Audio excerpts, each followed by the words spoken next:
เค้กฮัลโหลฮัลโหลก็สบายดีผู้บ่าวสาวลาวทุกคนเนาะมื้อนี้ก็อยู่กับเฮาเนี่ย LM2 ทำเคยตามเก่าตามเช้าถึงสายถึงแรงเนาะตั้ง 12 โมงถึง 13 โมงทุยประมาณนั้นแหละมื้อนี้ก็สิมาฮู้บ่มื้อนี้ก็คือว่าผู้ติดตามเฮาก็ขึ้นเท่าไหร่ละตามที่กำหนดไว้เนาะบอกว่าคันผู้ติดตามเฮา15คนก็สิมาแจกเงินแบบบ่แม่นเงินอันเน็ตเนี่ยแบบเงินเบอร์โทรนี่เนาะผู้ละพันเนาะ แต่ชีวันนี้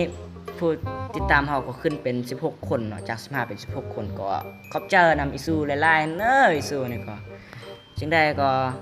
อยากให้คลิปนี้ก้าวไกลไปต่อผมอย่าลืมกดไลค์กดแชร์กดติดตามกดกระดิ่งแจ้งเตือนกด Subscribe เข้าใจบ่น้องเอ้ยคือว่ามื้อนี้ก็ผู้ติดตามฮอด16คนเนาะเดี๋ยวเฮาก็สิมาแจกเงินตัวนี้ทำสมเนาะเงินเฮายังเหลือเท่าใดวะแจกประมาณ5คนเนาะคนละพันเนี่ยเนาะ5คนคนละพันเข้าใจเงินยังเหลือ 2,999 เดี๋ยวเงิน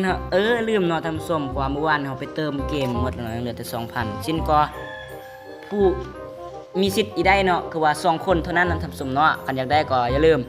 วางเบอร์โทรของท่านเนาะว่ากล้องคอมเมนต์เนาะทำส้มเนาะคันอยากได้วางเบอร์โทรของท่านให้มันถูกเด้อต้องเซอร์020พร้อมเลยหลักสั่งก็เอามาหมดแล้วเฮาก็สิ